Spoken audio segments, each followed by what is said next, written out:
दोस्तों नमस्कार। मैं नाथ सोनांचली कथा कहानी और उपन्यास के संग के साथ पुनः हाजिर हूँ। दोस्तों, इस समय हम लोग सुन रहे हैं प्रेमचंद की लिखी हुई कुछ श्रेष्ठ कहानियों का वाचन। इस कड़ी में आज लीजिए सुनिए प्रेमचंद की लिखी हुई एक बहुत ही प्रसिद्ध कहानी बैंक का दिवाला का वाचन मेरे अर्थात नाथ सोनांचली के स्वर में। लखनऊ नेशनल बैंक के दफ्तर में लाला साईंदास आराम कुर्सी पर लेटे हुए शेयरों का भाव देख रहे थे और सोच रहे थे कि इस बार हिस्सेदारों को मुनाफा कहाँ से दिया जाएगा। चाय, कोयला या जूट के हिस्से खरीदने, चांदी, सोने या रुई का सट्टा करने का इरादा करते, लेकिन नुकसान के भय से कुछ तय न कर पाते थे। अनाज के व्यापार में इस बार बड़ा घाटा रहा। हिस्सेदारों के ढांढस के लिए हानि लाभ का कल्पित ब्यौरा दिखाना पड़ा और नफा पूंजी से देना पड़ा। इससे फिर अनाज के व्यापार में हाथ डालते जी कांपता था, पर रुपए को बेकार डाल रखना असंभव था। दो एक दिन में उसे कहीं न कहीं लगाने का उचित उपाय करना जरूरी था, क्योंकि डायरेक्टरों की तिमाही बैठक एक ही सप्ताह में होने वाली थी और यदि उस समय कोई निश्चय न हुआ तो आगे 3 महीने तक फिर कुछ न हो सकेगा और छमाही मुनाफे के बंटवारे के समय फिर वही फर्जी कार्रवाई करनी पड़ेगी, जिसको बार बार सहन करना बैंक के लिए कठिन है। बहुत देर तक इस उलझन में पड़े रहने के बाद साईंदास ने घंटी बजाई। इस पर बगल के दूसरे कमरे से एक बंगाली बाबू ने सिर निकाल कर झांका। साईंदास, ताजा स्टील कंपनी को एक पत्र लिख दीजिए कि अपना नया बैलेंस शीट भेज दे। बाबू, उन लोगों को रुपया का गरज नहीं, चिट्ठी का जवाब नहीं देते। साईंदास, अच्छा, नागपुर की स्वदेशी मिल को लिखिए। बाबू, उसका कारोबार अच्छा नहीं है, अभी उसके मजदूरों ने हड़ताल किया था, 2 महीना तक मिल बंद रहा। साईंदास, अजी तो कहीं लिखो भी, तुम्हारी समझ में सारी दुनिया बेईमानों से भरी हुई है। बाबू, बाबा, लिखने को तो हम सब जगह लिख दें, मगर खाली लिख देने से तो कुछ लाभ नहीं होता। लाला साईंदास अपनी कुल प्रतिष्ठा और मर्यादा के कारण बैंक के मैनेजिंग डायरेक्टर हो गए थे, पर व्यवहारिक बातों से अपरिचित थे। यही बंगाली बाबू इनके सलाहकार थे और बाबू साहब को किसी कारखाने या कंपनी पर भरोसा न था। इन्हीं के अविश्वास के कारण पिछले साल बैंक का रुपया संदूक से बाहर न निकल सका था और अब वही रंग फिर दिखाई देता था। साईंदास को इस कठिनाई से बचने का कोई उपाय न सूझता था, न इतनी हिम्मत थी कि अपने भरोसे किसी व्यापार में हाथ डालें। बेचैनी की दशा में उठकर कमरे में टहलने लगे कि दरबान ने आकर खबर दी, बरहल की महारानी की सवारी आई है। लाला साईंदास चौंक पड़े। बरहल की महारानी को लखनऊ आए 3-4 दिन हुए थे और हर एक के मुंह से उन्हीं की चर्चा सुनाई देती थी। कोई उनके पहनावे पर मुग्ध था, कोई सुंदरता पर, कोई उनकी स्वच्छंद वृत्ति पर, यहाँ तक कि उनकी दासियाँ और सिपाही आदि भी लोगों की चर्चा के पात्र बने हुए थे।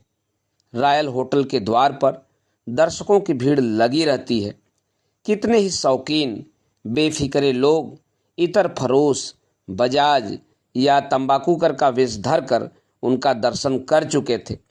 जिधर से महारानी की सवारी निकल जाती, दर्शकों से ठाठ लग जाते थे।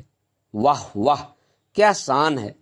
ऐसी इराकी जोड़ी लाट साहब के सिवाय किसी राजा रईस के यहाँ तो शायद ही निकले। और सजावट भी क्या खूब है भाई, ऐसे गोरे आदमी तो यहाँ भी नहीं दिखाई देते। यहाँ के रईस तो मृगांक, चंद्रोदय और ईश्वर जाने क्या क्या खाक बला खाते हैं, पर किसी के बदन पर तेज या प्रकाश का नाम नहीं। ये लोग न जाने क्या भोजन करते हैं और किस कुएं का पानी पीते हैं कि जिसे देखिए ताज़ा सेव बना हुआ है। यह सब जलवायु का प्रभाव है। बहरहाल उत्तर दिशा में नेपाल के समीप अंग्रेजी राज्य में एक रियासत थी। यद्यपि जनता उसे बहुत मालदार समझती थी, पर वास्तव में उस रियासत की आमदनी 2 लाख से अधिक नहीं थी। हाँ, क्षेत्रफल बहुत विस्तृत था, बहुत भूमि ऊसर और उजाड़ थी, बसा हुआ भाग भी पहाड़ी और बंजर था, जमीन बहुत सस्ती उठती थी। लाला साईंदास ने तुरंत अलगनी से रेशमी सूट उतार कर पहन लिया और मेज पर आकर शान से बैठ गए, मानो राजा रानियों का यहाँ आना कोई साधारण बात है। दफ्तर के क्लर्क भी संभल गए। सारे बैंक में सन्नाटे की हलचल पैदा हो गई। दरबान ने पगड़ी संभाली, चौकीदार ने तलवार निकाली और अपने स्थान पर खड़ा हो गया। पंखा कुली की मीठी नींद भी टूटी और बंगाली बाबू महारानी के स्वागत के लिए दफ्तर से बाहर निकले। साईंदास ने बाहरी ठाट तो बना लिया, किंतु चित्त आशा और भय से चंचल हो रहा था। एक रानी से व्यवहार करने का यह पहला ही अवसर था। घबराते थे कि बात करते बने या न बने।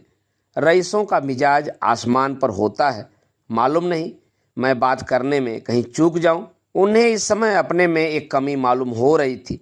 वह राजसी नियमों से अनभिज्ञ थे। उनका सम्मान किस प्रकार करना चाहिए, उनसे बात करने में किन बातों का ध्यान रखना चाहिए, उनकी मर्यादा रक्षा करने के लिए कितनी नम्रता उचित है, इस प्रकार के प्रश्न से वह बड़े असमंजस में पड़े हुए थे और जी चाहता था किसी तरह परीक्षा से शीघ्र ही छुटकारा हो जाए। व्यापारियों, मामूली जमींदारों या रईसों से वह रुखाई और सफाई का बर्ताव किया करते थे और पढ़े लिखे सज्जनों से शील और शिष्टता का। उन अवसरों पर उन्हें किसी विशेष प्रकार की आवश्यकता न होती थी, पर इस समय बड़ी परेशानी हो रही थी, जैसे कोई लंकावासी तिब्बत में आ गया हो, जहाँ के रस्मों रिवाज और बातचीत का उसे ज्ञान न हो। एकाएक उनकी दृष्टि घड़ी पर पड़ी। तीसरे पहर के 4 बज चुके थे, परंतु घड़ी अभी दोपहर की नींद में मग्न थी। तारीख की सुई ने दौड़ में समय को भी मात कर दिया था। वह जल्दी से उठे कि घड़ी को ठीक कर दें। इतने में महारानी का कमरे में पदार्पण हुआ। साईंदास ने घड़ी को छोड़ा और महारानी के निकट जा बगल में खड़े हो गए। निश्चय न कर सके कि हाथ मिलाएं या झुककर सलाम करें। रानी ने स्वयं हाथ बढ़ाकर उन्हें इस उलझन से छुड़ाया। जब कुर्सियों पर बैठ गए तो रानी के प्राइवेट सेक्रेटरी ने व्यवहार की बातचीत शुरू की। बरहल की पुरानी गाथा सुनाने के बाद उसने उन उन्नतियों का वर्णन किया जो रानी साहब के प्रयत्न से हुई थी। इस समय नहरों की एक शाखा निकालने के लिए 10 लाख रुपयों की आवश्यकता थी, परंतु उन्होंने एक हिंदुस्तानी बैंक से ही व्यापार करना अच्छा समझा। अब यह निर्णय नेशनल बैंक के हाथ में था कि वह इस अवसर से लाभ उठाना चाहता है या नहीं। बंगाली बाबू, हम रुपया दे सकता है, मगर कागज पत्र देखे बिना कुछ नहीं कर सकता। सेक्रेटरी, आप कोई जमानत चाहते हैं? साईदास उदारता से बोले, महाशय, जमानत के लिए आपकी जबान ही काफ़ी है। बंगाली बाबू, आपके पास रियासत का कोई हिसाब किताब है? लाला साईदास को अपने हेड क्लर्क का दुनियादारी का बर्ताव अच्छा न लगता था। वह इस समय उदारता के नशे में चूर थे। महारानी की सूरत ही पक्की जमानत थी। उनके सामने कागज और हिसाब का वर्णन करना बनियापन जान पड़ता था, जिससे अविश्वास की गंध आती है। महिलाओं के सामने हम सील और संकोच के पुतले बन जाते हैं। साईंदास बंगाली बाबू की ओर क्रूर दृष्टि से देखकर बोले, कागजों की जांच कोई आवश्यक बात नहीं है, केवल हमको विश्वास होना चाहिए। बंगाली बाबू, डायरेक्टर लोग कभी न मानेगा। साईंदास, हमको इसकी परवाह नहीं, हम अपनी जिम्मेदारी पर रुपए दे सकते हैं। रानी ने साईदास की ओर कृतज्ञतापूर्ण दृष्टि से देखा। उनके होठों पर हल्की मुस्कुराहट दिखलाई पड़ी, परंतु डायरेक्टरों ने हिसाब किताब, आय व्यय देखना आवश्यक समझा और यह काम लाला साईंदास के सुपुर्द हुआ, क्योंकि और किसी को अपने काम से फुर्सत न थी कि वह एक पूरे दफ्तर का मुआयना करता। साईंदास ने नियम पालन किया। 3-4 दिन तक हिसाब जांचते रहे, तब अपने इत्मीनान के अनुकूल रिपोर्ट लिखी। मामला तय हो गया। दस्तावेज लिख दिया गया, रुपए दे दिए गए। 9 रुपए सैकड़े ब्याज ठहरा। 3 साल तक बैंक के कारोबार में अच्छी उन्नति हुई। 6ठे महीने बिना कहे सुने 45,000 रुपये की थैली दफ्तर में आ जाती थी। व्यापारियों को 5 रुपए सैकड़े ब्याज दे दिया जाता था। हिस्सेदारों को 7 रुपए सैकड़े लाभ था। साईंदास से सब लोग प्रसन्न थे। सब लोग उनकी सूझबूझ की प्रशंसा करते, यहाँ तक कि बंगाली बाबू भी धीरे धीरे उनके कायल होते जाते थे। साईंदास उनसे कहा करते, बाबूजी, विश्वास संसार से न लुप्त हुआ है और न होगा। सत्य पर विश्वास रखना प्रत्येक मनुष्य का धर्म है। जिस मनुष्य के चित्त से विश्वास जाता रहता है उसे मृतक समझना चाहिए। उसे जान पड़ता है मैं चारों ओर शत्रुओं से घिरा हुआ हूँ। बड़े से बड़े सिद्ध महात्मा भी उसे रंगे सियार जान पड़ते हैं। सच्चे से सच्चे देशप्रेमी उसकी दृष्टि में अपनी प्रशंसा के भूखे ही ठहरते हैं। संसार उसे धोखे और छल से परिपूर्ण दिखाई देता है, यहाँ तक कि उसके मन से परमात्मा पर श्रद्धा और भक्ति लुप्त हो जाती है। एक प्रसिद्ध फिलासफर का कहना है कि प्रत्येक मनुष्य को जब तक कि उसके विरुद्ध कोई प्रत्यक्ष प्रमाण न पाओ भला मानस समझो। वर्तमान शासन प्रथा इसी महत्वपूर्ण सिद्धांत पर गठित है और घृणा तो किसी से करनी ही नहीं चाहिए। हमारी आत्माएं पवित्र हैं, उनसे घृणा करना परमात्मा से घृणा करने के समान है। मैं यह नहीं कहता कि संसार में कपट छल है या नहीं, और बहुत अधिकता से है, परंतु उसका निवारण अविश्वास से नहीं मानव चरित्र के ज्ञान से होता है और यह ईश्वर प्रदत्त गुण है। मैं यह दावा तो नहीं करता, परंतु मुझे विश्वास है कि मैं मनुष्य को देखकर उसके आंतरिक भावों तक पहुंच जाता हूं। कोई कितना ही वेश बदले, रंग रूप संवारे, परंतु मेरी अंतर्दृष्टि को धोखा नहीं दे सकता। यह भी ध्यान रखना चाहिए कि विश्वास से विश्वास उत्पन्न होता है और अविश्वास से अविश्वास। यह प्राकृतिक नियम है। जिस मनुष्य को आप शुरू से ही धूर्त, कपटी, दुर्जन समझ लेंगे, वह कभी आपसे निष्कपट व्यवहार न करेगा। वह एकाएक आपको नीचा दिखाने का यत्न करेगा। इसके विपरीत आप एक चोर पर भी भरोसा करें तो वह आपका दास हो जाएगा। वह सारे संसार को लूटेगा परंतु आपको धोखा न देगा। वह कितना ही कुकर्मी, अधर्मी क्यों न हो, पर आप उसके गले में विश्वास की जंजीर डालकर उसे जिस ओर चाहें ले जा सकते हैं, यहाँ तक कि वह आपके हाथों पुण्यात्मा भी बन सकता है। बंगाली बाबू के पास इन दार्शनिक तर्कों का कोई उत्तर न था। चौथे वर्ष की पहली तारीख थी। लाला साईंदास बैंक के दफ्तर में बैठे डाकिये की राह देख रहे थे। आज बरहल से 45,000 रुपये आवेंगे। अब की इनका इरादा था कि कुछ सजावट के सामान और मोल ले लें। अब तक बैंक में टेलीफोन नहीं था, उसका भी तमखीना मंगा लिया गया था। आशा की आभा चेहरे से झलक रही थी। बंगाली बाबू से हंसकर कहते थे, इस तारीख को मेरे हाथों में अदबदा के खुजली होने लगती है। आज भी हथेली खुजला रही है। कभी दफ्तरी से कहते, अरे मियाँ शराफत, जरा शगुन तो विचारो, सिर्फ सूद ही सूद आ रहा है। या दफ्तर वालों के लिए नजराना शकुराना भी। आशा का प्रभाव कदाचित स्थान पर भी होता है। बैंक भी आज खुला हुआ दिखाई पड़ता था। डाकिया ठीक समय पर आया। साईंदास ने लापरवाही से उसकी ओर देखा। उसने अपनी थैली से कई रजिस्ट्री लिफाफे निकाले। साईंदास ने लिफाफे को उड़ती निगाह से देखा। बरहल का कोई लिफाफा न था, न बीमा, न मुहर, न वह लिखावट। कुछ निराशा सी हुई जी में आया। डाकिये से पूछें, कोई रजिस्ट्री रह तो नहीं गई? पर रुक गए। दफ्तर के क्लर्कों के सामने इतना अधैर्य अनुचित था, किंतु जब डाकिया चलने लगा तब उनसे न रहा गया। पूछ ही बैठे, अरे भाई, कोई बीमा का लिफाफा रह तो नहीं गया? आज उसे आना चाहिए था। डाकिये ने कहा, सरकार, भला ऐसी बात हो सकती है? और कहीं भूल चूक चाहे हो भी जाए, पर आपके काम में कहीं भूल नहीं हो सकती। साईंदास का चेहरा उतर गया, जैसे कच्चे रंग पर पानी पड़ जाए। डाकिया चला गया तो बंगाली बाबू से बोले, यह देर क्यों हुई? और तो कभी ऐसा नहीं होता था। बंगाली बाबू ने निष्ठुर भाव से उत्तर दिया, किसी कारण से देर हो गया होगा, घबराने की कोई बात नहीं। निराशा असंभव को संभव बना देती है। साईंदास को इस समय यह ख्याल हुआ कि कदाचित पार्सल से रुपए आते हों। हो सकता है 3,000 असरफियों का पार्सल करा दिया गया हो।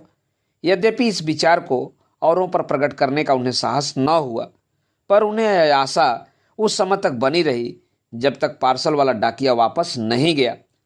अंत में संध्या को वह बेचैनी की दशा में उठकर घर चले गए। अब खत या तार का इंतजार था। 2-3 बार झुझला कर उठे। डांट कर पत्र लिखूं और साफ साफ कह दूं कि लेन देन के मामले में वादा पूरा न करना विश्वासघात है। एक दिन की देर भी बैंक के लिए घातक हो सकती है। इससे यह होता कि फिर कभी ऐसी शिकायत करने का अवसर न मिलेगा, परंतु फिर कुछ सोच कर न लिखा। शाम हो गई थी। कई मित्र आ गए, गपशप होने लगी। इतने में पोस्टमैन ने शाम की डाक दी। यूं वह पहले अखबारों को खोला करते, पर आज चिट्ठियां खोली, किंतु बरहल का कोई खत न था। तब बेदम हो एक अंग्रेजी अखबार खोला। पहले ही तार का शीर्षक देखकर उनका खून सर्द हो गया। लिखा था, कल शाम को बरहल की महारानी जी का 3 दिन की बीमारी के बाद देहांत हो गया। इसके आगे एक संक्षिप्त नोट में यह लिखा हुआ था, बरहल की महारानी की अकाल मृत्यु केवल इस रियासत के लिए ही नहीं अपितु समस्त प्रांत के लिए शोकजनक घटना है। बड़े बड़े वैद्यराज अभी रोग की परख भी न कर पाए थे कि मृत्यु ने काम तमाम कर दिया। रानी को सदैव अपनी रियासत की उन्नति का ध्यान रहता था। उनके थोड़े से राज्यकाल में ही उनके रियासत को जो लाभ हुए हैं वे चिरकाल तक स्मरण रहेंगे। यद्यपि यह मानी हुई बात थी कि राज्य उनके बाद दूसरे के हाथ जाएगा, तथापि यह विचार भी रानी साहब के कर्तव्य पालन में बाधक नहीं बना। शास्त्रानुसार उन्हें रियासत की जमानत पर ऋण लेने का अधिकार न था, परंतु प्रजा की भलाई के विचार से उन्हें कई बार इस नियम का उल्लंघन करना पड़ा। हमें विश्वास है कि यदि वह कुछ दिन और जीवित रहती तो रियासत को ऋण से मुक्त कर देती। उन्हें रात दिन इसका ध्यान रहता था, परंतु इस असामयिक मृत्यु ने अब यह फैसला दूसरों के अधीन कर दिया। देखना चाहिए इन ऋणों का क्या परिणाम होता है। हमें विश्वस्त रीति से यह मालूम हुआ है कि नए महाराज ने, जो आजकल लखनऊ में विराजमान हैं, अपने वकीलों की सम्मति के अनुसार मृतक महारानी के ऋण संबंधी हिसाबों को चुकाने से इनकार कर दिया है। हमें भय है कि इस निश्चय से महाजनी टोले में बड़ी हलचल पैदा होगी और लखनऊ के कितने ही धन संपत्ति के स्वामियों को यह शिक्षा मिल जाएगी कि ब्याज का लोभ कितना अनिष्टकारी होता है। लाला साईंदास ने अखबार मेज पर रख दिया और आकाश की ओर देखा, जो निराशा का अंतिम आश्रय है। अन्य मित्रों ने भी यह समाचार पढ़ा। इस प्रश्न पर वाद विवाद होने लगा। साईंदास पर चारों ओर से बौछार पड़ने लगी। सारा दोष उन्हीं के सिर पर मढ़ा गया और उनकी चिरकाल की कार्यकुशलता और परिणामदर्शिता मिट्टी में मिल गई। बैंक इतना बड़ा घाटा सहने में असमर्थ था। अब यह विचार उपस्थित हुआ कि कैसे उसके प्राणों की रक्षा की जाए। शहर में यह खबर फैलते ही लोग अपने रुपए वापस लेने के लिए आतुर हो गए। सुबह से शाम तक लेनदारों का तांता लगा रहता था। जिन लोगों का धन चालू हिसाब में जमा था उन्होंने तुरंत निकाल लिया। कोई उज्र न सुना। यह उसी पत्र के लेख का फल था कि नेशनल बैंक की साख उठ गई। धीरज से काम लेते तो बैंक संभल जाता, परंतु आंधी और तूफान में कौन नौका स्थिर रह सकती है। अंत में एक खजांची ने टाट उलट दिया। बैंक की नसों से इतनी रक्त धाराएं निकलीं कि वह प्राण रहित हो गया। 3 दिन बीत चुके थे। बैंक घर के सामने सहस्रों आदमी एकत्र थे। बैंक के द्वार पर सहस्र सिपाहियों का पहरा था। नाना प्रकार की अफवाहें उड़ रही थीं। कभी खबर उड़ती, लाला साईदास ने विस्फान कर लिया। कोई उनके पकड़े जाने की सूचना लाता। कोई कहता था डायरेक्टर हवालात के भीतर हो गए। एकाएक सड़क पर से एक मोटर निकली और बैंक के सामने आकर रुक गई। किसी ने कहा, बरहल के महाराज की मोटर है।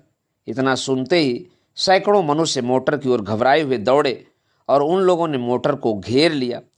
कुंवर जगदीश सिंह महारानी की मृत्यु के बाद वकीलों से सलाह लेने लखनऊ आए थे। बहुत कुछ सामान भी खरीदना था। वे इच्छाएं जो चिरकाल से ऐसे सुअवसर की प्रतीक्षा में बधी थीं, पानी की भांति राह पाकर उबली पड़ती थीं। यह मोटर आज ली गई थी। नगर में एक कोठी लेने की बातचीत हो रही थी। बहुमूल्य विलास वस्तुओं से लदी एक गाड़ी बरहल के लिए चल चुकी थी। यहाँ भीड़ देखी तो सोचा कोई नवीन नाटक होने वाला है। मोटर रोक दी। इतने में सैकड़ों की भीड़ लग गई। कुंवर साहब ने पूछा, यहाँ आप लोग क्यों जमा हैं? कोई तमाशा होने वाला है क्या? एक महाशय, जो देखने में कोई बिगड़े रईस मालूम होते थे, बोले, जी हाँ, बड़ा मजेदार तमाशा है। कुंवर, किसका तमाशा है? वह महाशय बोले, तकदीर का। कुंवर महाशय को यह उत्तर पाकर आश्चर्य तो हुआ, परंतु सुनते आए थे कि लखनऊ वाले बात बात में बात निकाला करते हैं, अतः उसी ढंग से उत्तर देना आवश्यक हुआ। बोले, तकदीर का खेल देखने के लिए यहाँ आना तो आवश्यक नहीं। लखनवी महाशय ने कहा, आपका कहना सच है, लेकिन दूसरी जगह यह मजा कहाँ? यहाँ सुबह से शाम तक के बीच भाग ने कितनों को धनी से निर्धन और निर्धन से भिखारी बना दिया। सवेरे जो लोग महल में बैठे थे उन्हें इस समय वृक्ष की छाया भी नसीब नहीं। जिनके द्वार पर सदावर्त खुले थे उन्हें इस समय रोटियों के लाले पड़े हैं। अभी एक सप्ताह पहले जो लोग कालगति, भाग्य के खेल और समय के फेर को कवियों की उपमा समझते थे, इस समय उनकी याह और करुण क्रंदन वियोगियों को भी लज्जित करता है। ऐसे तमाशे और कहाँ देखने में आवेंगे। कुंवर, जनाब आपने तो पहेली को और भी गाढ़ा कर दिया। देहाती हूँ, मुझसे साधारण तौर से बात कीजिए। इस पर एक सज्जन ने कहा, साहब यह नेशनल बैंक है, इसका दिवाला निकल गया है। आदाब अर्ज, मुझे पहचाना? कुंवर साहब ने उसकी ओर देखा तो मोटर से कूद पड़े और उनसे हाथ मिलाते हुए बोले, अरे मिस्टर नसीम, तुम यहाँ कहाँ? भाई तुमसे मिलकर बड़ा आनंद हुआ। मिस्टर नसीम कुंवर साहब के साथ देहरादून कॉलेज में पढ़ते थे। दोनों साथ साथ देहरादून की पहाड़ियों पर सैर करते थे। परंतु जब से कुंवर महाशय ने घर के झंझटों से विवश होकर कॉलेज छोड़ा, तब से दोनों मित्रों में भेंट न हुई थी। नसीम भी उनके आने के कुछ समय पीछे अपने घर लखनऊ चले आए थे। नसीम ने उत्तर दिया, शुक्र है आपने पहचाना तो। कहिए, अब तो पौ 12 हैं, कुछ दोस्तों की भी सुध है? कुंवर, सच कहता हूँ, तुम्हारी याद हमेशा आया करती थी।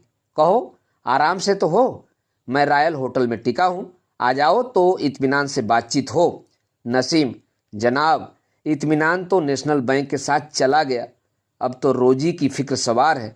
जो कुछ जमा पूंजी थी सब आपको भेंट हुई। इस दिवाले ने फकीर बना दिया, अब आपके दरवाजे पर आकर धरना दूंगा। कुंवर, तुम्हारा घर है, बेखटक आओ, मेरे साथ ही क्यों न चलो? क्या बतलाऊं, मुझे कुछ भी ध्यान न था कि मेरे इनकार करने का यह फल होगा। जान पड़ता है बैंक ने बहुतेरों को तबाह कर दिया। नसीब, घर घर मातम छाया हुआ है। मेरे पास तो इन कपड़ों के सिवा और कुछ भी नहीं रहा। इतने में एक तिलकधारी पंडित जी आ गए और बोले, साहब आपके शरीर पर वस्त्र तो हैं, यहाँ तो धरती आकाश कहीं ठिकाना नहीं। राघोजी पाठशाला का अध्यापक हूँ। पाठशाला का सब धन इसी बैंक में जमा था। 50 विद्यार्थी इसी के आश्रय संस्कृत पढ़ते और भोजन पाते थे। कल से पाठशाला बंद हो जाएगी। दूर दूर के विद्यार्थी हैं, वह अपने घर किस तरह पहुँचेंगे ईश्वर ही जाने। एक महाशय जिनके सिर पर पंजाबी ढंग की पगड़ी थी, गाढ़े का कोट और चमरौधा जूता पहने हुए थे, आगे बढ़ आए और नेतृत्व के भाव से बोले, महाशय इस बैंक के फेलियर ने कितने ही इंस्टीट्यूशनों को समाप्त कर दिया। लाला दीनानाथ का अनाथालय अब एक दिन भी नहीं चल सकता। उसके 1 लाख रुपए डूब गए। अभी 15 दिन हुए मैं डेपुटेशन से लौटा तो 15,000 रुपये अनाथालय कोष में जमा किए थे, मगर अब कहीं कौड़ी का ठिकाना नहीं। एक बूढ़े ने कहा, साहब मेरी तो जिंदगी भर की कमाई मिट्टी में मिल गई, अब कफन का भी भरोसा नहीं। धीरे धीरे और लोग भी एकत्र हो गए और साधारण बातचीत होने लगी। प्रत्येक मनुष्य अपने पास वाले को अपनी दुख कथा सुनाने लगा। कुंवर साहब आधे घंटे तक नसीम के साथ खड़े ये विपत कथाएं सुनते रहे। जो ही मोटर पर बैठे और होटल की ओर चलने की आज्ञा दी, त्यों ही उनकी दृष्टि एक मनुष्य पर पड़ी जो पृथ्वी पर सिर झुकाए बैठा था। यह एक अहीर था जो लड़कपन में कुंवर साहब के साथ खेला था। उस समय उनमें ऊंच नीच का विचार न था। कबड्डी खेले, 7 पेड़ों पर चढ़े और चिड़ियों के बच्चे चुराए थे। जब कुंवर जी देहरादून पढ़ने गए तब यह अहीर का लड़का शिवदास अपने बाप के साथ लखनऊ चला आया। उसने यहाँ एक दूध की दुकान खोल ली थी।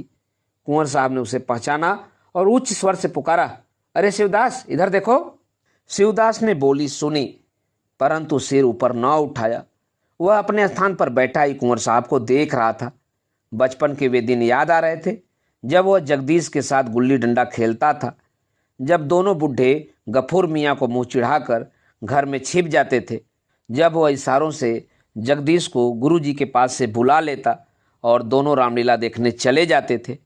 उसे विश्वास था कि कुंवर जी मुझे भूल गए होंगे। वे लड़कपन की बातें अब कहाँ मैं और कहाँ यह। लेकिन कुंवर साहब ने उसका नाम लेकर बुलाया तो उसने प्रसन्न होकर मिलने के बदले और भी सिर नीचा कर लिया और वहाँ से टल जाना उचित समझा। कुंवर साहब की सहृदयता में वह साम्य भाव न था, मगर कुंवर साहब उसे हटते देखकर मोटर से उतरे और उसका हाथ पकड़कर बोले, अरे शिवदास, क्या मुझे भूल गए? अब शिवदास अपने मनोवेग को रोक न सका। उसके नेत्र डबडबाए, कुंवर के गले से लिपट गया और बोला, भूला तो नहीं, पर आपके सामने आते लज्जा आती है। कुंवर, यहाँ दूध की दुकान करते हो क्या? मुझे मालूम ही न था। नहीं, अठवारों से पानी पीते पीते जुकाम क्यों होता। आओ, इसी मोटर पर बैठ जाओ, मेरे साथ होटल तक चलो। तुमसे बातें करने को जी चाहता है। तुम्हें बरहल ले चलूंगा और एक बार फिर गुल्ली डंडे का खेल खेलेंगे। शिवदास, ऐसा ना कीजिए, नहीं तो देखने वाले हंसेंगे। मैं होटल में आ जाऊंगा। वहीं हजरतगंज वाले होटल में ठहरे हैं ना? कुंवर, हाँ, अवश्य आओगे ना? शिवदास, आप बुलावेंगे और मैं ना आऊंगा? कुंवर, यहाँ कैसे बैठे हो? दुकान तो चल रही है ना? शिवदास, आज सवेरे तक तो चलती थी, आगे का हाल नहीं मालूम। कुंवर, तुम्हारे रुपए भी बैंक में जमा थे क्या? शिवदास, जब आऊंगा तो बताऊंगा। कुंवर साहब मोटर पर आ बैठे और ड्राइवर से बोले, होटल की ओर चलो। ड्राइवर, हुजूर ने हाइटवे कंपनी की दुकान पर चलने की आज्ञा जो दी थी।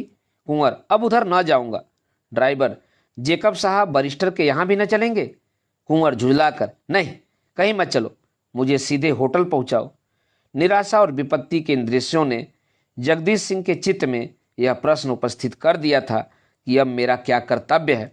आज से 7 वर्ष पूर्व जब बरहल के महाराज ठीक युवावस्था में घोड़े से गिरकर मर गए थे और विरासत का प्रश्न उठा, तो महाराज के कोई संतान न होने के कारण वंश क्रम मिलाने से उनके सगे चचेरे भाई ठाकुर राम सिंह को विरासत का हक पहुंचता था।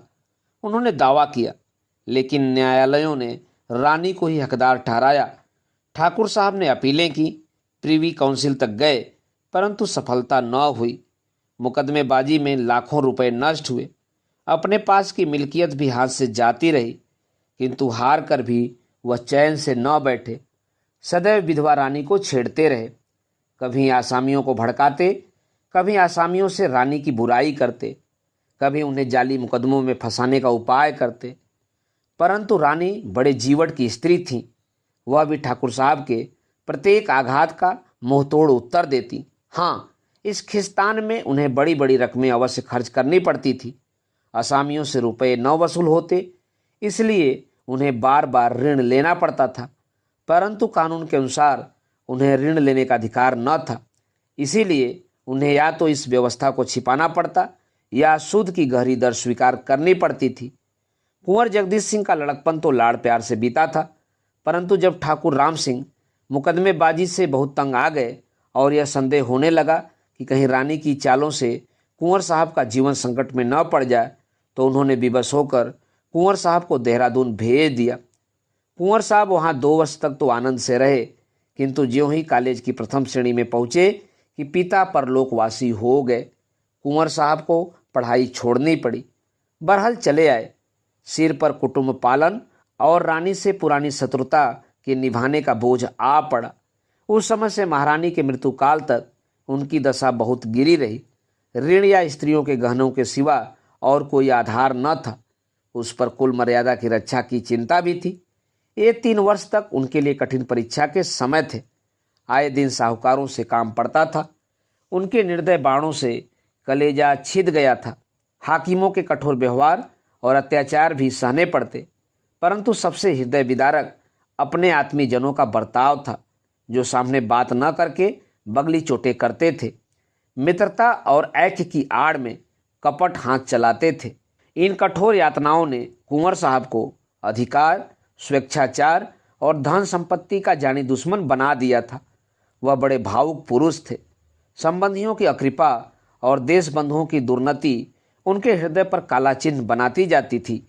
साहित्य प्रेम ने उन्हें मानव प्रकृति का तत्वान्वेषी बना दिया था, और जहाँ यह ज्ञान उन्हें प्रतिदिन सभ्यता से दूर लिए जाता था, वहाँ उनके चित्त में जनसत्ता और साम्यवाद के विचार पुष्ट करता जाता था। उन पर प्रकट हो गया था कि यदि सद्व्यवहार जीवित है तो वह झोपड़ों और गरीबों में ही है। उस कठिन समय में जब चारों ओर अंधेरा छाया हुआ था, उन्हें कभी कभी सच्ची सहानुभूति का प्रकाश यहीं दृष्टिगोचर हो जाता था। धन संपत्ति को वह श्रेष्ठ प्रसाद नहीं, ईश्वर का प्रकोप समझते थे, जो मनुष्य के हृदय से दया और प्रेम के भावों को मिटा देता है। यह वह मेघ है जो चित्त के प्रकाशित तारों पर छा जाता है। परंतु महारानी की मृत्यु के बाद जो ही धन संपत्ति ने उन पर वार किया, बस दार्शनिक तर्कों की यह ढाल चूर चूर हो गई। आत्मनिर्दर्शन की शक्ति नष्ट हो गई। वे मित्र बन गए जो शत्रु सरीखे थे, और जो सच्चे हितैषी थे वे विस्मृत हो गए। साम्यवाद के मनोगत विचारों में घोर परिवर्तन आरंभ हो गया। हृदय में असहिष्णुता का उद्भव हुआ। त्याग ने भोग की ओर सिर झुका दिया। मर्यादा की बेड़ी गले में पड़ी।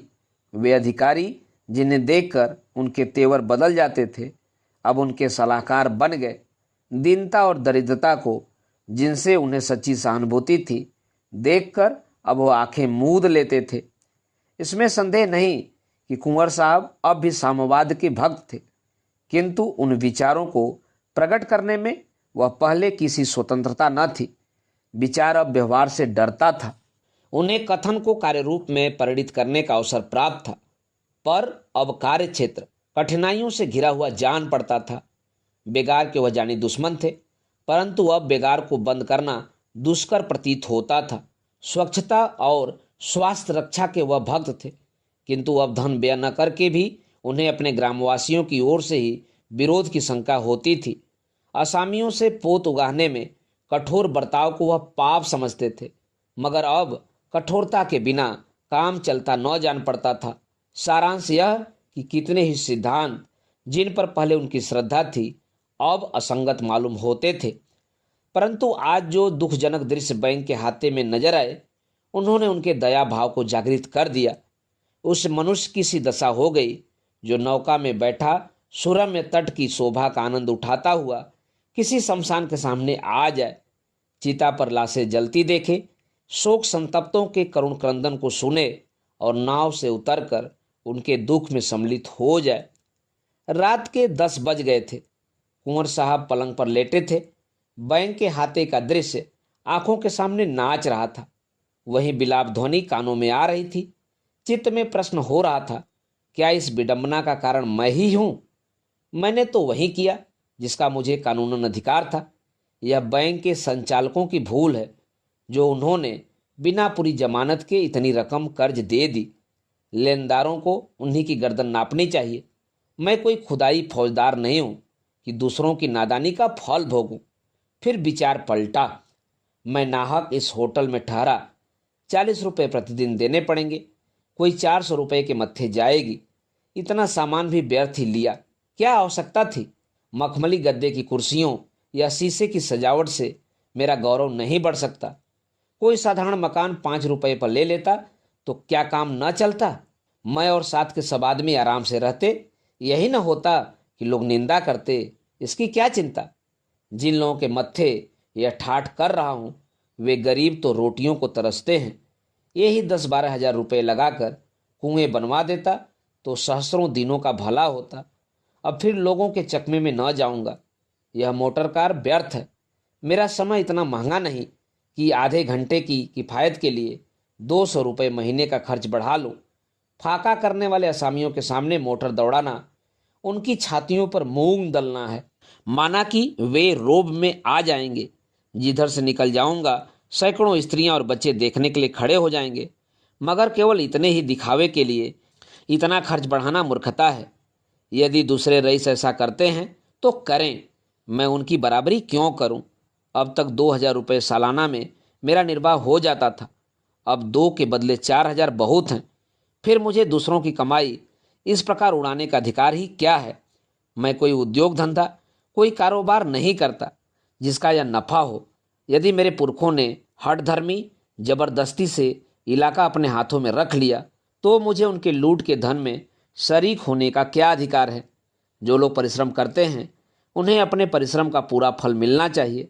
राज्य उन्हें केवल दूसरों के कठोर हाथों से बचाता है। उसे इस सेवा का उचित मुआवजा मिलना चाहिए। बस मैं तो राज्य की ओर से यह मुआवजा वसूल करने के लिए नियत हूँ। इसके सिवा इन गरीबों की कमाई में मेरा और कोई भाग नहीं। बेचारे दीन हैं, मूर्ख हैं, बेजबान हैं। इस समय हम इन्हें चाहे जितना सता लें, इन्हें अपने स्वत्व का ज्ञान नहीं। मैं अपने महत्व को नहीं समझता, पर एक समय ऐसा आएगा जब उनके मुंह में भी जबान होगी, उन्हें भी अपने अधिकारों का ज्ञान होगा, तब हमारी दशा बुरी होगी। ये भोग विलास मुझे अपने आदमियों से दूर किए देते हैं। मेरी भलाई इसी में है कि इन्हीं में रहूं, इन्हीं की भांति जीवन निर्वाह और इनकी सहायता करूं। कोई छोटी मोटी रकम होती तो कहता लाओ, जिस सिर पर बहुत भार है उसी तरह यह भी सही। मूल के अलावा कई हजार रुपए सूद के अलग हुए। फिर महाजनों के भी 3 लाख रुपए हैं। रियासत की आमदनी 1.5-2 लाख रुपए सालाना है, अधिक नहीं। मैं इतना बड़ा साहस करूं भी तो किस बिरते पर? हाँ, यदि बैरागी हो जाऊं तो संभव है। मेरे जीवन में यदि कहीं अचानक मृत्यु न हो जाए तो यह झगड़ा पाक हो जाए। इस अग्नि में कूदना, अपने संपूर्ण जीवन, अपनी उमंगों और अपनी आशाओं को भस्म करना है। आह, इन दिनों की प्रतीक्षा में मैंने क्या क्या कष्ट नहीं भोगे। पिताजी ने इस चिंता में प्राण त्याग किया। यह शुभ मुहूर्त हमारी अंधेरी रात के लिए दूर का दीपक था। हम इसी के आश्रय जीवित थे। सोते जागते सदैव इसी की चर्चा रहती थी। इससे चित्त को कितना संतोष और कितना अभिमान था। भूखे रहने के दिन भी हमारे तेवर मैले न होते थे। जब इतने धैर्य और संतोष के बाद अच्छे दिन आए तो उससे कैसे विमुख हुआ जाए। फिर अपनी ही चिंता तो नहीं, रियासत की उन्नति की कितनी ही स्कीमें सोच चुका हूँ। क्या अपनी इच्छाओं के साथ उन विचारों को भी त्याग दूं? इस अभागी रानी ने मुझे बुरी तरह फंसाया। जब तक जीती रही कभी चैन से बैठने न दिया। मरी तो मेरे सिर पर यह बला डाल दी। परंतु मैं दरिद्रता से इतना डरता क्यों हूँ? दरिद्रता कोई पाप नहीं है। यदि मेरा त्याग हजारों घरानों को कष्ट और दुरावस्था से बचाए तो मुझे उससे मुंह नहीं मोड़ना चाहिए। केवल सुख से जीवन व्यतीत करना ही हमारा ध्येय नहीं है। हमारी मान प्रतिष्ठा और कीर्ति सुख भोग से ही तो नहीं हुआ करती। राज मंदिरों में रहने वालों और विलास में रत राणा प्रताप को कौन जानता है? यह उनका आत्मसमर्पण और कठिन व्रत पालन ही है जिसने उन्हें हमारी जाति का सूर्य बना दिया है। श्री रामचंद्र जी यदि अपना जीवन सुख भोग में बिताया होता तो आज हम उनका नाम भी न जानते। उनके आत्म बलिदान ने ही उन्हें अमर बना दिया। हमारी प्रतिष्ठा धन और विलास पर अवलंबित नहीं है। मैं मोटर पर सवार हुआ तो क्या, और टट्टू पर चढ़ा तो क्या, होटल में ठहरा तो क्या, और किसी मामूली घर ठहरा तो क्या, बहुत होगा। तालुकेदार लोग मेरी हंसी उड़ावेंगे, इसकी परवाह नहीं। मैं तो हृदय से चाहता हूँ कि उन लोगों से अलग अलग रहूं। यदि इतनी निंदा से सैकड़ों परिवार का भला हो जाए तो मैं मनुष्य नहीं। यदि प्रसन्नता से उसे सहन न करूं, यदि अपने घोड़े और फिटन, सैर और शिकार, नौकर चाकर और स्वार्थ साधक हित मित्रों से रहित होकर मैं सहस्त्रों अमीर गरीब कुटुंबों का, विधवाओं, अनाथों का भला कर सकूं, तो मुझे इसमें कदापि विलंब नहीं करना चाहिए। सहस्त्रों परिवारों के भाग्य इस समय मेरी मुट्ठी में है। मेरा सुख भोग उनके लिए विष और मेरा आत्मसंयम उनके लिए अमृत है। मैं अमृत बन सकता हूँ, विष क्यों बनूं? और फिर इसे आत्मत्याग समझना भी मेरी भूल है। यह एक संयोग है कि मैं आज इस जायदाद का अधिकारी हूँ। मैंने उसे कमाया नहीं, उसके लिए रक्त नहीं बहाया, न पसीना बहाया। यदि वह जायदाद मुझे न मिली होती तो मैं सहस्त्रों दिन भाइयों की भांति आज जीविकोपार्जन में लगा रहता। मैं क्यों न भूल जाऊं कि मैं इस राज्य का स्वामी हूं। ऐसे ही अवसरों पर मनुष्य की परख होती है। मैंने वर्षों पुस्तकावलोकन किया, वर्षों परोपकार के सिद्धांतों का अनुयायी रहा। यदि इस समय उन सिद्धांतों को भूल जाऊं, स्वार्थ को मनुष्यता और सदाचार से बढ़ने दूं, तो वस्तुतः यह मेरी अत्यंत कायरता और स्वार्थपरता होगी। भला स्वार्थ साधन की शिक्षा के लिए गीता, मिल, एमर्सन और अरस्तु का शिष्य बनने की क्या आवश्यकता थी? यह पाठ तो मुझे अपने दूसरे भाइयों से यूं ही मिल जाता। प्रचलित प्रथा से बढ़कर और कौन गुरु था? साधारण लोगों की भांति क्या मैं भी स्वार्थ के सामने सिर झुका दूं? तो फिर विशेषता क्या रही? नहीं, मैं नॉनसेंस मतलब विवेक बुद्धि का खून नहीं करूंगा। जहां पुण्य कर सकता हूं, पाप नहीं करूंगा। परमात्मा, तो मेरी सहायता करो। तुमने मुझे राजपूत घर में जन्म दिया है। मेरे कर्म से इस महान जाति को लज्जित न करो। नहीं, कदापि नहीं।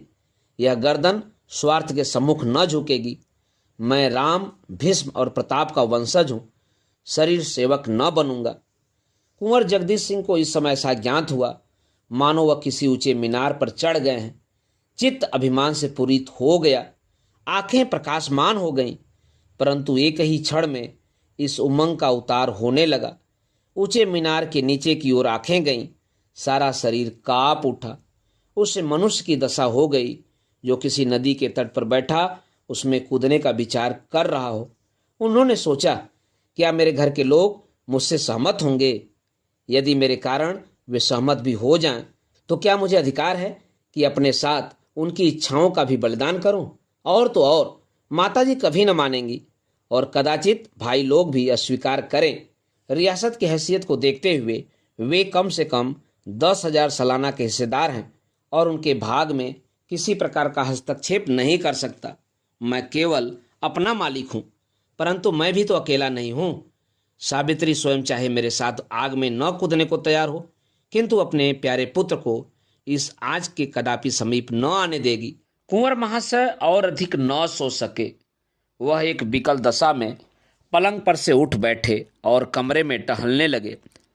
थोड़ी देर बाद उन्होंने जंगले के बाहर की ओर झांका और किवाड़ खोलकर बाहर चले गए।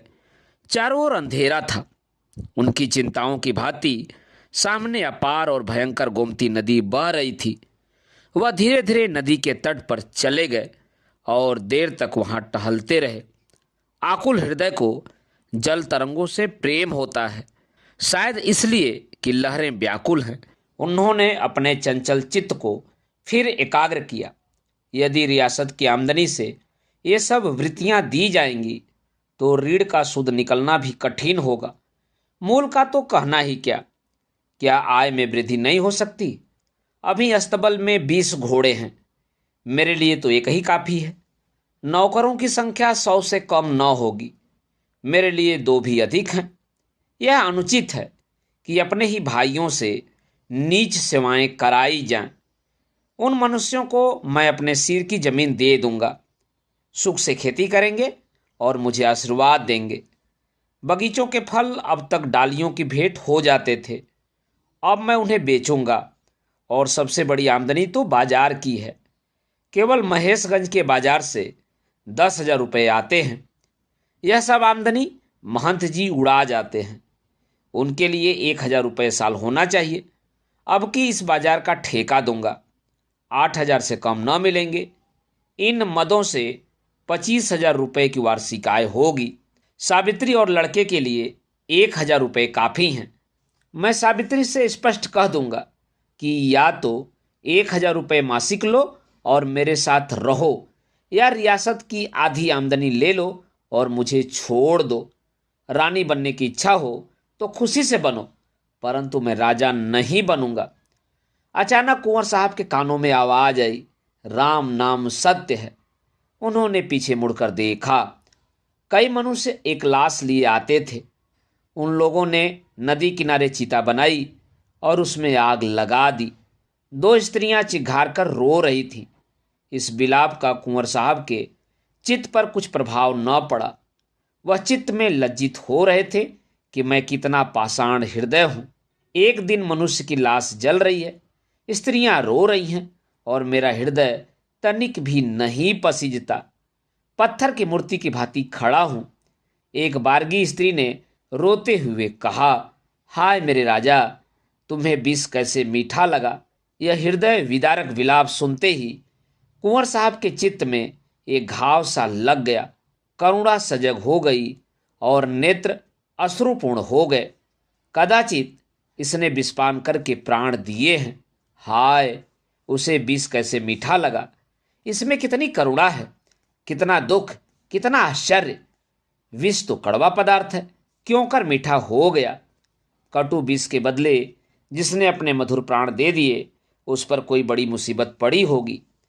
ऐसी ही दशा में विष मधुर हो सकता है। कुंवर साहब तड़प गए।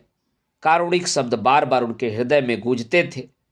अब उनसे वहां खड़ा न रहा गया। वह उन आदमियों के पास आए। एक मनुष्य से पूछा, क्या बहुत दिनों से बीमार थे? इस मनुष्य ने कुंवर साहब की ओर आंसू भरे नेत्रों से देखकर कहा, नहीं साहब, कहाँ की बीमारी।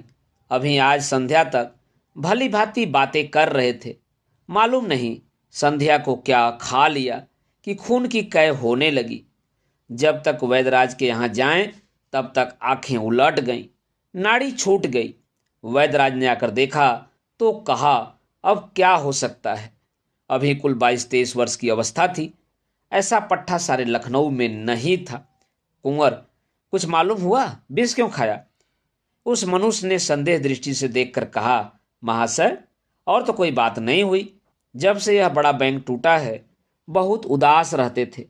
कोई 1000 रुपये बैंक में जमा किए थे। घी दूध मलाई की बड़ी दुकान थी। बिरादरी में मान था। वह सारी पूंजी डूब गई। हम लोग रोकते रहे कि बैंक में रुपया मत जमा करो, किंतु होनी को कौन टाल सकता है। किसी की नहीं सुनी।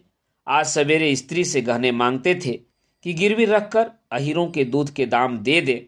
उससे बातों बातों में झगड़ा हो गया। बस न जाने क्या खा लिया। कुंवर साहब का हृदय कांप उठा। तुरंत ध्यान आया, शिवदास तो नहीं है?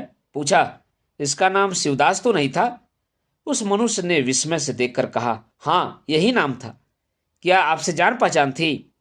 कुंवर, हाँ, हम और यह बहुत दिनों तक बरहल में साथ साथ खेले थे। आज शाम को वो हमसे बैंक में मिले थे। यदि उन्होंने मुझसे तनिक भी चर्चा की होती तो मैं यथाशक्ति उनकी सहायता करता। शोक। उस मनुष्य ने तब ध्यानपूर्वक कुंवर साहब को देखा और जाकर स्त्रियों से कहा, चुप हो जाओ, बरहल के महाराज आए हैं। इतना सुनते ही शिवदास की माता जोर जोर से सिर पटकती और रोती हुई कुंवर के पैरों पर गिर पड़ी। उसके मुख से केवल ये शब्द निकले, बेटा, बचपन से जिसे तुम भैया कहा करते थे, और गला रूध गया। कुंवर महाशय की आंखों से भी अश्रुपात हो रहा था। शिवदास की मूर्ति उनके सामने खड़ी यह कहती देख पड़ती थी कि तुमने मित्र होकर मेरे प्राण ले लिए। भोर हो गया, परंतु कुंवर साहब को नींद न आई। जब से वह गोमती तीर से लौटे थे उनके चित्त पर एक वैराग्य सा छाया हुआ था। वह कारुणिक दृश्य उनके स्वार्थ के तर्कों को छिन्न भिन्न किए देता था। सावित्री के विरोध, लल्ला के निराशायुक्त हठ और माता के कुशब्दों का अब उन्हें लेस मात्र भी भय न था। सावित्री कूढ़ेगी, कूढ़े, लल्ला को भी संग्राम के क्षेत्र में कूदना पड़ेगा, कोई चिंता नहीं। माता प्राण देने पर तत्पर होंगी, क्या हर्ज है। मैं अपनी स्त्री, पुत्र तथा हित्र मित्र आदि के सहस्त्रों परिवारों की हत्या न करूंगा। हाय, शिवदास को जीवित रखने के लिए मैं ऐसी कितनी रियासतें छोड़ सकता हूँ।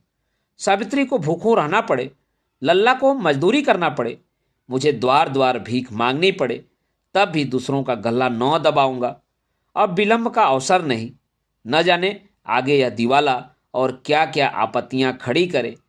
मुझे इतना आगा पीछा क्यों हो रहा है? अब यह केवल आत्मनिर्बलता है, वरना यह कोई ऐसा बड़ा काम नहीं जो किसी ने न किया हो। आए दिन लोग रुपए दान पुण्य करते हैं। मुझे अपने कर्तव्य का ज्ञान है, उससे क्यों मुंह मोड़ूं? जो कुछ हो, चाहे जो सिर पर पड़े, इसकी क्या चिंता। कुंवर ने घंटी बजाई। एक क्षण में अर्दली आंखें मलता हुआ आया। कुंवर साहब बोले, अभी जेकब बैरिस्टर के पास जाकर मेरा सलाम दो। जाग गए होंगे, कहना जरूरी काम है। नहीं, यह पत्र लेते जाओ, मोटर तैयार करा लो। मिस्टर जेकब ने कुंवर साहब को बहुत समझाया कि आप इस दलदल में न फंसें, नहीं तो निकलना कठिन होगा। मालूम नहीं अभी कितनी ऐसी रकमें हैं जिनका आपको पता भी नहीं है, परंतु चित्त में दृढ़ हो जाने वाला निश्चय चूने का फर्श है, जिसको आपत्ति के थफेड़े और भी पुष्ट कर देते हैं। कुंवर साहब अपने निश्चय पर दृढ़ रहे। दूसरे दिन समाचार पत्रों में छपवा दिया कि मृत महारानी पर जितना कर्ज है वह हम सब स्वीकारते हैं और नियत समय के भीतर चुका देंगे। इस विज्ञापन के छपते ही लखनऊ में खलबली पड़ गई। बुद्धिमानों की सम्मति में यह कुंवर महाशय की नितांत भूल थी, और जो लोग कानून से अनभिज्ञ थे उन्होंने सोचा कि इसमें अवश्य कोई भेद है। ऐसे बहुत कम मनुष्य थे जिन्हें कुंवर साहब की नीयत की सच्चाई पर विश्वास आया हो। परंतु कुंवर साहब का बखान चाहे न हुआ हो, आशीर्वाद की कमी न थी। बैंक के हजारों गरीब लेनदार सच्चे हृदय से उन्हें आशीर्वाद दे रहे थे। एक सप्ताह तक कुंवर साहब को सिर उठाने का अवकाश न मिला। मिस्टर जेकब का विचार सत्य सिद्ध हुआ। देना प्रतिदिन बढ़ता जाता था, कितने ही प्रोनोट ऐसे मिले जिनका उन्हें कुछ भी पता न था। जौहरियों और अन्य बड़े बड़े दुकानदारों का लेना भी कम न था। अंदाजन 13-14 लाख का था। मीजान 20 लाख तक पहुंचा। कुंवर साहब चकराए। शंका हुई ऐसा न हो कि उन्हें भाइयों का गुजारा भी बंद करना पड़े जिनका उन्हें कोई अधिकार नहीं था। यहाँ तक कि 7वें दिन उन्होंने कई साहूकारों को बुरा भला कहकर सामने से दूर किया। जहाँ ब्याज की दर अधिक थी उसे कम कराया और जिन रकमों की मियादें बीत चुकी थीं उनसे इनकार कर दिया। उन्हें साहूकारों की कठोरता पर क्रोध आता था। उनके विचार से महाजनों को डूबते धन का एक भाग पाकर भी संतोष कर लेना चाहिए था। इतनी खींचतान करने पर भी कुल 19 लाख से कम न हुआ। कुंवर साहब इन कामों से अवकाश पाकर एक दिन नेशनल बैंक की ओर जा निकले। बैंक खुला हुआ था। मृतक शरीर में प्राण आ गए थे। लेनदारों की भीड़ लगी हुई थी। लोग प्रसन्नचित्त लौटे जा रहे थे। कुंवर साहब को देखते ही सैकड़ों मनुष्य बड़े प्रेम से उनकी ओर दौड़े। किसी ने रोकर, किसी ने पैरों पर गिरकर और किसी ने सभ्यतापूर्वक अपनी कृतज्ञता प्रकट की। वह बैंक के कार्यकर्ताओं से भी मिले। लोगों ने कहा इस विज्ञापन ने बैंक को जीवित कर दिया। बंगाली बाबू ने लाला साईदास की आलोचना की। वह समझता था संसार में सब मनुष्य भलमानस हैं। हमको उपदेश करता था, अब उसकी आंख खोल गई है। अकेला घर में बैठा रहता है, किसी को मुंह नहीं दिखाता। हम सुनता है वह वहां से भाग जाना चाहता था, परंतु बड़ा साहब बोला भागेगा तो तुम्हारे ऊपर वारंट जारी कर देगा। अब साईदास की जगह बंगाली बाबू मैनेजर हो गए थे। इसके बाद कुंवर साहब बरहा लाए। भाइयों ने यह वृतांत सुना तो बिगड़े। अदालत जाने की धमकी दी। माताजी को ऐसा धक्का पहुंचा कि वह उसी दिन बीमार होकर एक ही सप्ताह में इस संसार से विदा हो गईं।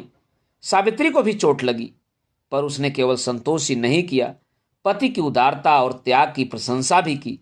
रह गए लाल साहब।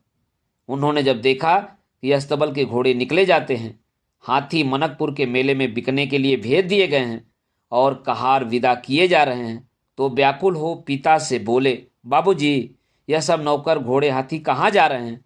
कुंवर, एक राजा साहब के उत्सव में। लाल जी, कौन से राजा? कुंवर, उनका नाम राजा दीन सिंह है। लाल जी, कहाँ रहते हैं? कुंवर, दरिद्रपुर। लाल जी, तो हम भी जाएंगे। कुंवर, तुम्हें भी ले चलेंगे, परंतु इस बारात में पैदल चलने वालों का सम्मान सवारों से अधिक होगा। लाल जी, तो हम भी पैदल चलेंगे। कुंवर, वहाँ परिश्रमी मनुष्य की प्रशंसा होती है। लाल जी, तो हम सबसे ज़्यादा परिश्रम करेंगे। कुंवर साहब के दोनों भाई 5-5 हजार रुपये गुजारा लेकर अलग हो गए। कुंवर साहब अपने और परिवार के लिए कठिनाई से 1,000 सालाना का प्रबंध कर सके, पर यह आमदनी एक रईस के लिए किसी तरह पर्याप्त नहीं थी। अतिथि अभ्यागत प्रतिदिन टिके ही रहते थे।